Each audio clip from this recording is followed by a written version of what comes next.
নতুন রাষ্ট্রপতি মনোনয়নের দায়িত্ব প্রধানমন্ত্রীর কাছে দিল বিএনপি স্থায়ী কমিটি। চলমান রাজনৈতিক পরিস্থিতি নিয়ে আলোচনা। মার্কিন ব্যবসায়ীরা বাংলাদেশে বিনিয়োগে আগ্রহী, আগামী সপ্তাহে আসবে প্রতিনিধি দল। প্রধানমন্ত্রীর সঙ্গে ট্রাম্পের দূত সার্জিও গরের বৈঠক। We have seen some of that already come out this week. We have lowered our travel advisory for Bangladesh, encouraging people to come here, both as tourists but also as an investment climate. বাংলাদেশের সাথে মার্কিন যুক্তরাষ্ট্রের যে সুসম্পর্ক রয়েছে সেই সম্পর্কটাকে একটা ডিপ এন্ড ইকোনমিক টাইজের মাধ্যমে কিভাবে সামনের দিকে এগিয়ে নিয়ে যাওয়া যায় সেগুলো নিয়ে আলোচনা হয়েছে। রাজধানীর বিভিন্ন স্থানে বোমা সদৃশ বস্তু উদ্ধার নিয়ে আলোচনা। আতঙ্ক নয়, বিচ্ছিন্ন ঘটনা বলছে আইন শৃঙ্খলা বাহিনী। র্যাবের গোপন বন্দিশালা পরিদর্শন বিচারপতিদের, এখনো সন্ধান নেই 250 জনের, জানালেন চিফ প্রসিকিউটর। গণপরিবহনে জিপিএস বাধ্যতামূলক, সবসময় সচল রাখার নির্দেশ। কঠোর পর্যবেক্ষণে সড়কে শৃঙ্খলা ফেরার আশা। যেমন ও আমাকে ওভারটেক করে চলে গেছে, আমার গাড়ি যাত্রী নেই, আমি একটু বসছি, ও চলে গেছে, ওর গাড়ি ও চলে যাবে, ও চলে যাওয়ার পর আমি চলে যাব। তো জিপিএস ট্র্যাকারটা থাকলে যেরকম একটু সফলতা পাওয়া যায়, কারণ শনাক্ত করতে সহজ হয়। জিপিএস ট্র্যাকার বাসের সঠিক অবস্থান জানিয়ে যাত্রীদের ভোগান্তি ও অপেক্ষার সময় কমায়। আঞ্চলিক অখণ্ডতায় আঘাত করছে মানব পাচার চক্র, অবৈধ অনুপ্রবেশকারীদের ঢল নিয়ে ক্ষুব্ধ স্পেনের প্রধানমন্ত্রী। স্বাগত নিউজ 24 সংবাদে। পুরো সংবাদে আপনাদের সাথে আছি আমি তাসনিম অর্থী এবং আমি ফয়সাল মাহমুদ। দর্শক দেখছিলেন সুপার বোর্ড সংবাদ শিরোনাম। নতুন রাষ্ট্রপতির নির্বাচনের দায়িত্ব প্রধানমন্ত্রীর ওপর ন্যস্ত করেছে বিএনপির স্থায়ী কমিটি। এছাড়া সরকারের উন্নয়ন কর্মকাণ্ড, স্থানীয় সরকার ও রাষ্ট্রপতি নির্বাচন নিয়ে জ্যেষ্ঠ নেতাদের বিশেষ নির্দেশনা দিয়েছেন প্রধানমন্ত্রী তারেক রহমান।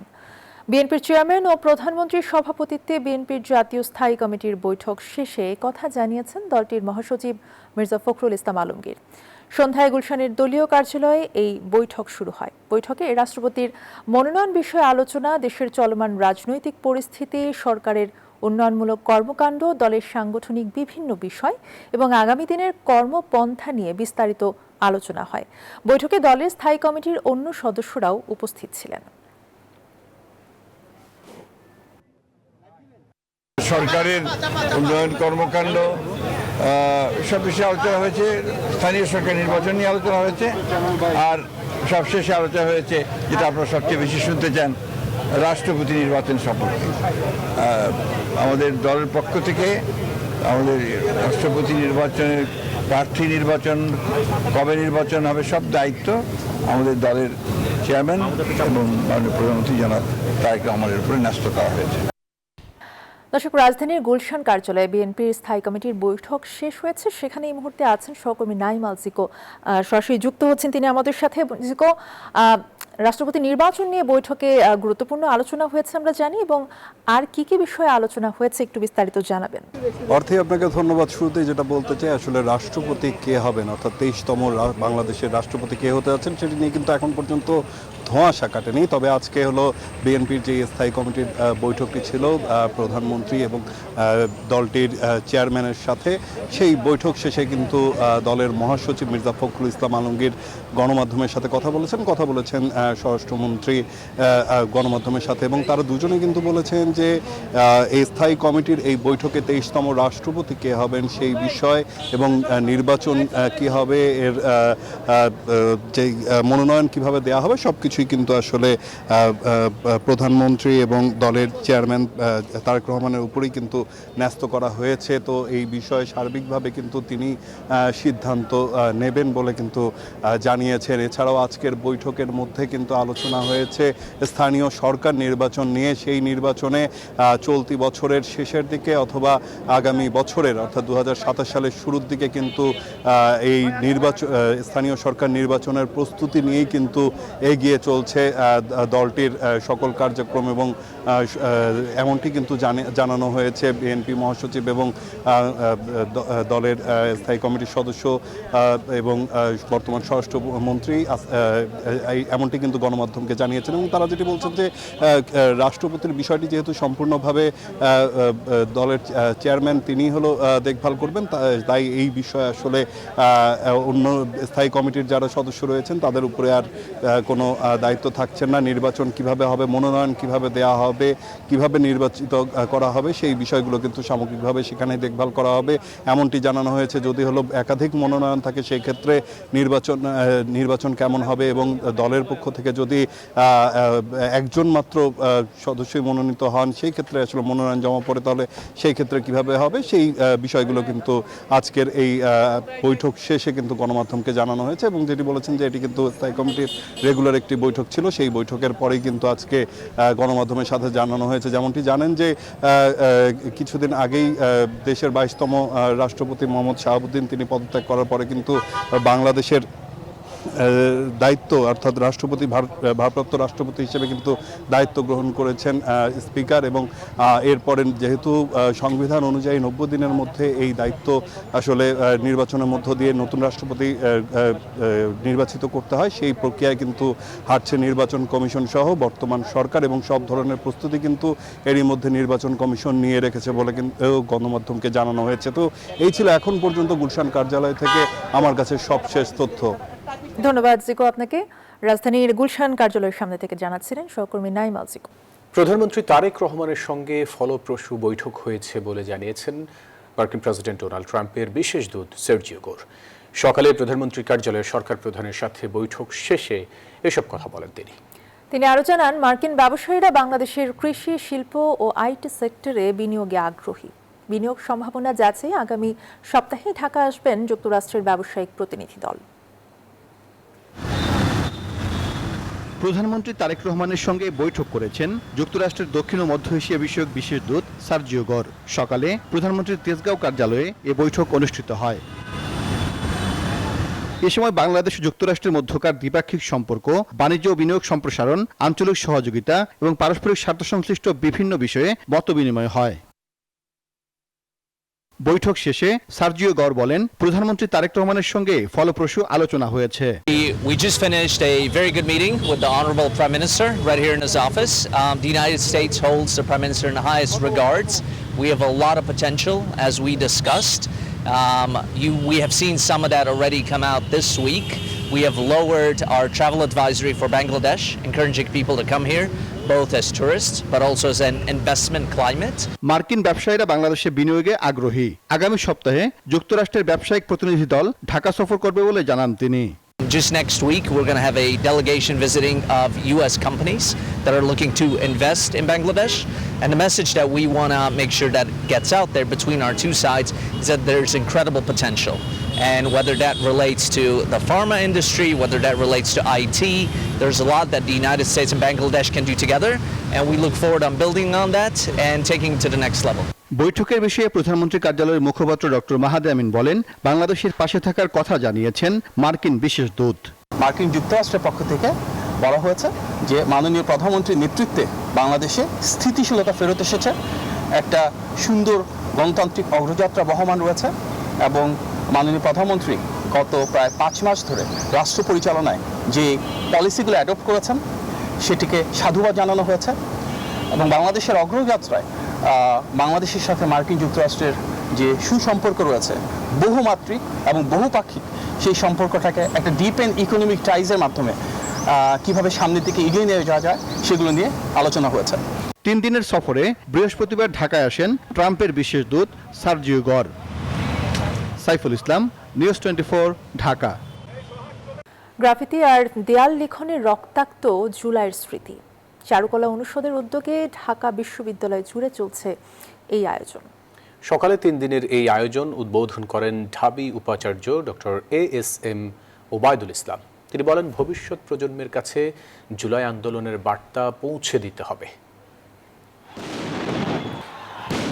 রক্তাক্ত জুলাই, বিক্ষোভ, লাঠিচার্জ, টিয়ারশেল, গুলি, ছাত্র জনতার সুনামিতে ঘটে যায় দেশের পট পরিবর্তন। সেই স্মৃতি এখনো দগদগে। লাখো কোটি মানুষের সেই দ্রোহ ফুটে উঠছে রংতুলির আঁচড়ে। চারুকলার উদ্যোগে ঢাকা বিশ্ববিদ্যালয় জুড়ে চলছে গ্রাফিতি অঙ্কন ও দেয়াল লিখন। নতুন প্রজন্ম এটা যখন দেখবে তারা উদ্বুদ্ধ হবে যে আমাদের এরকম দেশে আমাদের এরকম ফ্যাসিবাদ ছিল। সেই সময় যে মানুষের মধ্যে যেই বিপ্লবী উদ্যম ছিল, যে আনন্দটা ছিল, সেটা এখন কাজ করতে এসে আমি ফিল করছি। এই গ্রাফিতিগুলোর মধ্যে ফুটে উঠেছে আমাদের প্রতিবাদটা। এটার মধ্যে আমরা আমাদের প্রতিবাদটা তুলে ধরতে পেরেছি। আয়োজন উদ্বোধন করেন ঢাবি উপাচার্য। আহ্বান জানান সবার কাছে জুলাই আন্দোলনের বার্তা পৌঁছে দেওয়ার। শেখ হাসিনা কোন ধরনের ফ্যাসিস্ট ছিল, আওয়ামী লীগ কেমন ছিল, তারা দেশ থেকে পলায়ন করেছে, তাদের চিহ্নগুলা, তাদের অত্যাচারগুলো যেন মনে রাখতে পারে, অন্তরে দাগ কাটে। এই জন্য এই গ্রাফিতিগুলো দিয়ে তাদের অত্যাচারকে আমরা বোঝাতে চেষ্টা করছি। সোমবার পর্যন্ত ঢাবিতে চলবে এই আয়োজন। মাইদুল ইসলাম, নিউজ 24, ঢাকা। জুলাই আন্দোলন সহ গত 17 বছরে দেশে ঘটে যাওয়া প্রতিটি সাম্প্রদায়িক ঘটনার বিচার নিশ্চিত করতে হবে, এমন দাবি জানিয়েছেন বিরোধী দলীয় chief whip Nahid Islam. Dhaka reporters ইউনিটিতে সম্প্রতির জুলাই শীর্ষক আলোচনার সভায় এই দাবি জানান তিনি। বলেন, বিচারের অভাবেই এই দেশে বারবার সাম্প্রদায়িক ঘটনার পুনরাবৃত্তি হচ্ছে। সংখ্যালঘু কার্ড দিয়ে আওয়ামী লীগ প্রতিনিয়ত বিভাজনের চেষ্টা করেছে। পার্শ্ববর্তী দেশও নানান গুজব ছড়িয়ে সম্প্রীতি বিনষ্টের চেষ্টায় আছে, এমন অভিযোগ করেন এনসিপির আহ্বায়ক নাহিদ। শীর্ষক আজকের এই আলোচনা সভায় বিচারহীনতার একটা সংস্কৃতি বাংলাদেশে রয়ে গিয়েছে, কারণ কোনো ঘটনারই কখনো বিচার হয় না। আমরা সেটা বিএনপির আমলেও দেখেছি, আওয়ামী লীগের আমলেও তো অনেক বেশি দেখেছি। কোনো ঘটনার যেহেতু বিচার হয় না, ফলে এই ঘটনাগুলো বারবার ঘটতে থাকে। যদি গণতন্ত্র শক্তিশালী হয় তাহলে আসলে সাম্প্রদায়িক সম্প্রীতিও শক্তিশালী হবে। আপনি গণতন্ত্র নিশ্চিত না করে আপনি কখনোই সম্প্রীতি নিশ্চিত করতে পারবেন না। রাজধানী মিরপুর ও ফার্মগেট মেট্রো স্টেশন থেকে বোমা সদৃশ বস্তু উদ্ধারের ঘটনাগুলোকে বিচ্ছিন্ন বলে দাবি করেছে পুলিশ। বিকেলে ডিএমপি মিডিয়া সেন্টারে ব্রিফিংয়ে আসেন সিটিটিসির অতিরিক্ত পুলিশ কমিশনার। কাউকে আতঙ্কিত না হওয়ারও আহ্বান জানান তিনি। ছুটির দিনের হঠাৎই স্থবির হয়ে পড়ে মিরপুর 10 এবং ফার্মগেট মেট্রো স্টেশন এলাকা। স্টেশনের ভেতরে সন্দেহভাজন বস্তুর উপস্থিতির খবরে ছড়ায় তীব্র আতঙ্ক। পুলিশ আসে কুইক বের হও, স্যারকে জিজ্ঞেস স্যার কাহিনী বলতেছে বোমা পাওয়া গেছে, তাড়াতাড়ি বের হও। খবর পেয়ে দ্রুত ঘটনাস্থলে পৌঁছায় counter terrorism and transnational crime বা সিটিটিসি বম্ব ডিসপোজাল ইউনিট। নিরাপত্তার স্বার্থে চারপাশ ঘিরে রেখে উদ্ধার করা হয় বোমা সদৃশ্য বস্তুগুলো। শুধু মেট্রো স্টেশনই নয়, এর আগে মতিঝিল এবং আশুলিয়ায় ঘটে যাওয়া একই ধরনের ঘটনাগুলো নিয়েও জোর তদন্ত চালাচ্ছে পুলিশ। সবগুলো ঘটনার পেছনে সুনির্দিষ্ট কোনো চক্র কাজ করছে কিনা তাও খতিয়ে দেখা হচ্ছে। মেট্রো রেল মিরপুর 10 সেটা হচ্ছে একটি পান, জর্দা ইত্যাদি বস্তু, সেখানে কোনো বিস্ফোরক পাওয়া যায়নি। পাশাপাশি ফার্মগেটে যেটা পাওয়া গেছে সেটি হচ্ছে একটা বস্তা, যার মধ্যে আবর্জনা ছিল। সুতরাং এটি বিচ্ছিন্ন ঘটনা। এর মধ্যে আমরা এখন পর্যন্ত একটু যোগসূত্র পাইনি, তবে আমরা আমাদের তদন্ত অব্যাহত রাখছি। অপরাধ বিশেষজ্ঞরা বলছেন, জনমনে আতঙ্ক তৈরি করার উদ্দেশ্যে এমন ঘটনা হতে পারে। এই ঘটনাগুলো কিন্তু যখন গণমাধ্যমে প্রচার হয় বা সামাজিক যোগাযোগ মাধ্যমে যখন এই ঘটনাগুলো চলে আসে, মানুষ যখন দেখে, মানুষের মধ্যে একটা আতঙ্ক কাজ করে যে সে যখন চলাচলের প্রশ্নে যখন বাইরে বের হচ্ছে, সেই ধরনের কোনো ঘটনার মুখোমুখি তাকে হতে হয় কিনা। নাশকতার চেষ্টা রুখতে ইতিমধ্যেই রাজধানীর মেগা প্রজেক্ট ও গুরুত্বপূর্ণ পয়েন্টগুলোতে নিরাপত্তা নজরদারি কয়েক গুণ বাড়ানো হয়েছে। রাজু মাহমুদ, নিউজ 24, ঢাকা।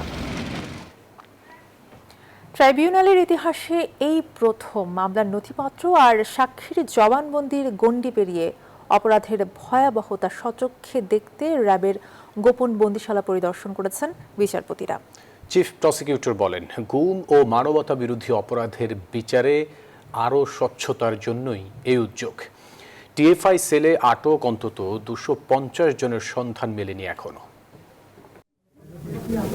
ঘুটঘুটে অন্ধকার, চারদিকে কনক্রিটের দেয়াল আর বিভৎস গরম। বাইরে থেকে সম্পূর্ণ বিচ্ছিন্ন ছোট ছোট কতগুলো কক্ষ, যেন জীবন্ত মানুষের জন্য তৈরি এক অন্ধকার জগৎ।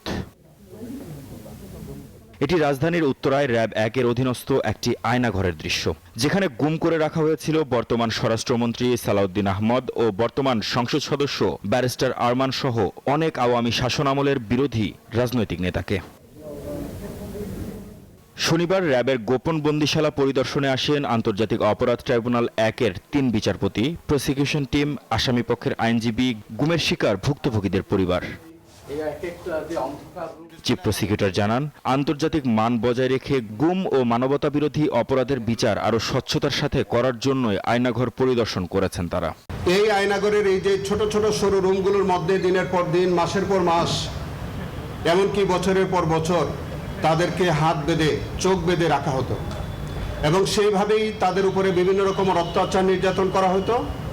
কাউকে কাউকে দীর্ঘদিন পরে ছেড়ে দেওয়া হতো, বিভিন্ন মিথ্যা মামলায় তাদেরকে দেওয়া হতো এবং অনেকেই মেরে ফেলা হতো। আরও জানান, হত্যা করা হয়েছে অনেককেই। গুমের শিকার অন্তত 250 জনেরও বেশি মানুষের সন্ধান পাওয়া যায়নি। এই গোপন বন্দিশালার মাধ্যমে আওয়ামী লীগ ফ্যাসিবাদ কায়েম করেছে। সংশ্লিষ্ট কাউকেই ছাড় দেওয়া হবে না।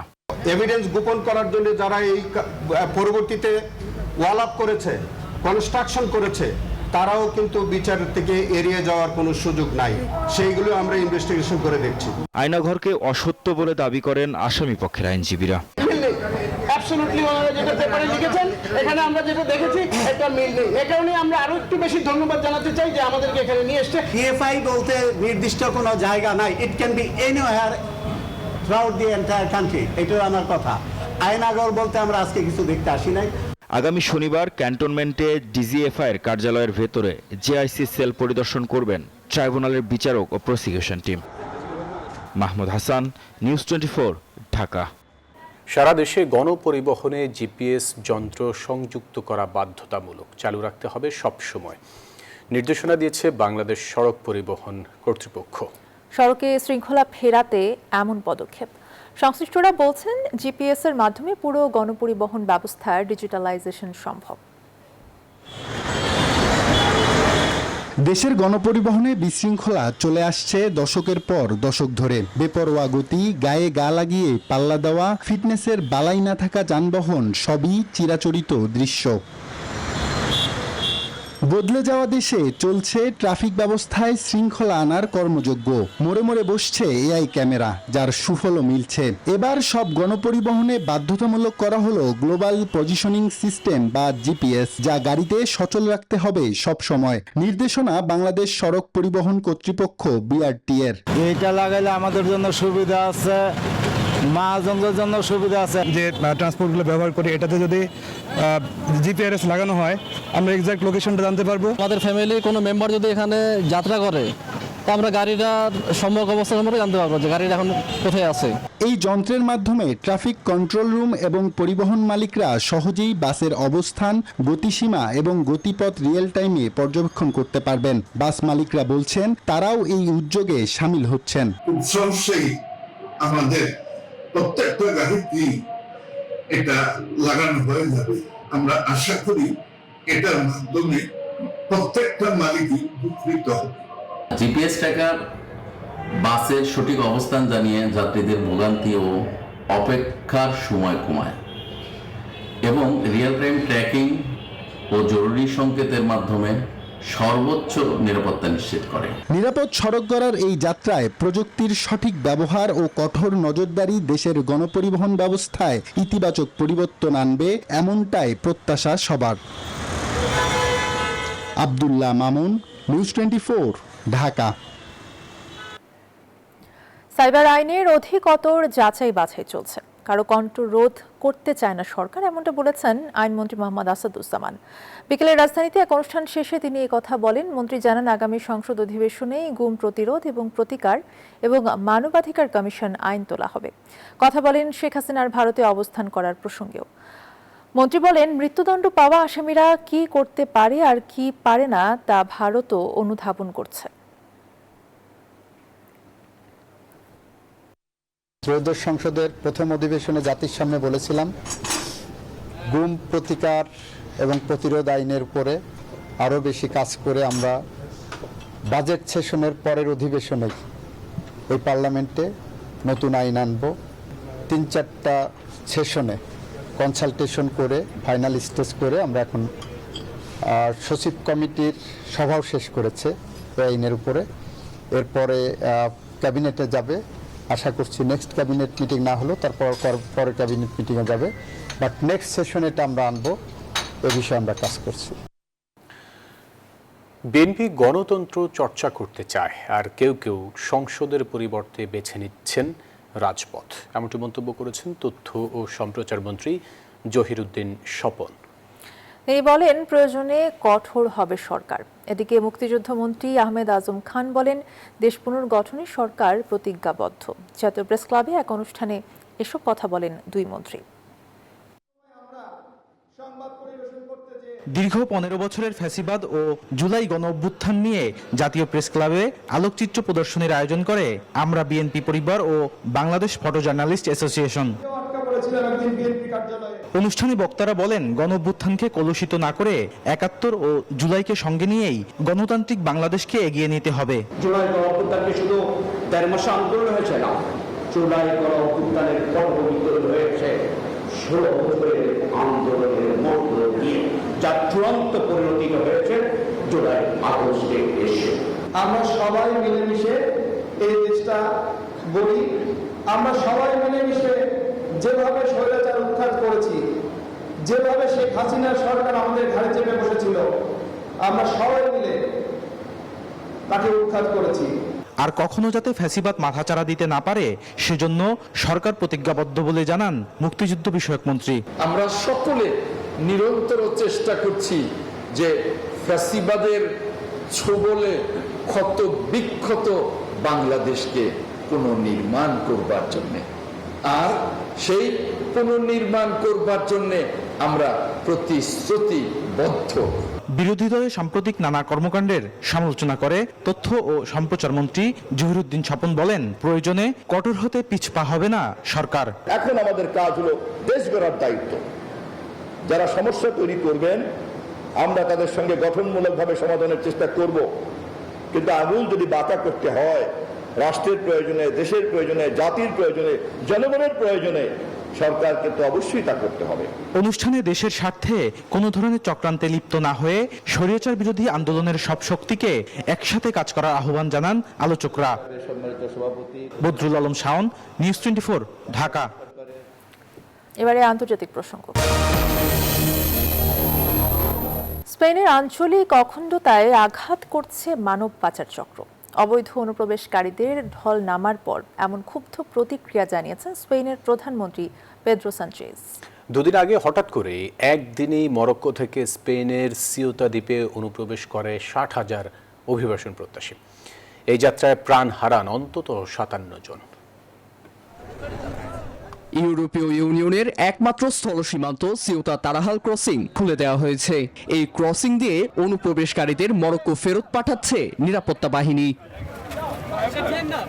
মাত্র 24 ঘন্টায় মরক্কো থেকে স্পেনের সেউতায় প্রবেশ করে অন্তত 60,000 অভিবাসী। তবে ভাগ্য সহায় হয়নি তাদের, উল্টো সমুদ্রে ডুবে সীমান্তে পদদলিত হয়ে প্রাণ গেছে অনেকের। ভালো জীবনের আশায় আমরা এসেছিলাম, কিন্তু এখানে শুধু ক্ষুধা আর দুর্দশা পেয়েছি। আমার মায়ের কাছে স্পেন যেতে চেয়েছিলাম, এখন সব রাস্তা বন্ধ। স্পেনের প্রধানমন্ত্রী পেদ্রো সানচেজ বলেছেন, এটি অভিবাসী সংকট নয়, বরং সীমান্ত আইন লঙ্ঘন। এতে ঘটনায় জড়িত মানব পাচারকারী চক্র ও উস্কানিদাতাদের আইনের আওতায় আনার হুঁশিয়ারি দিয়েছেন তিনি। এই সংকটের জন্য স্পেনের শিথিল আইন ও দুর্বল সীমান্ত ব্যবস্থাপনাকেই দুষছেন মার্কিন প্রেসিডেন্ট ডোনাল্ড ট্রাম্প। শিথিল আইন ও দুর্বল সীমান্ত ব্যবস্থাপনায় এমন পরিস্থিতির জন্ম দিয়েছে। উদারনৈতিক রাজনীতি কখনোই সফল বয়ে আনে না। শুধু সেউতা নয়, স্পেনের আরেক স্বায়ত্তশাসিত অঞ্চল মেলিয়াতেও অনুপ্রবেশ ঠেকাতে মরিয়া স্পেনের সীমান্ত রক্ষীরা। নীরব দাস, নিউজ 24। দর্শক, এই ছিল নিউজ 24 সংবাদে। ধন্যবাদ সাথে থাকার জন্য।